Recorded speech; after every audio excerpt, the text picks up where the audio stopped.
各位車模 fans， 今日同大家開箱三架由 ABRAX 出品1:43嘅斯柯達 Fabia Super 2000拉力賽車模型。鏡頭前面呢三架拉力野獸，分別係最經典紅綠色嘅7號仔、9號仔，同埋非常搶眼嘅藍白色 BFO。我哋逐架拎上手睇下。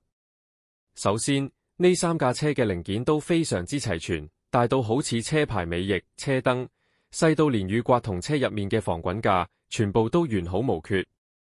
不過始終都係絕版老物啦，車身嘅側面難免會有些少歲月痕跡或者起咗塵，但整體觀賞度依然係要比爆燈嘅，完美還原當年拉力賽場嘅英姿。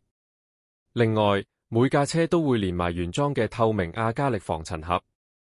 考慮到拉力模型啲細零件比較多，又比較脆弱，為咗確保寄快遞時絕對安全，我特意喺防塵盒入面加咗帕列發泡膠去幫手固定車身，盡最大努力避免快遞途中震跌零件。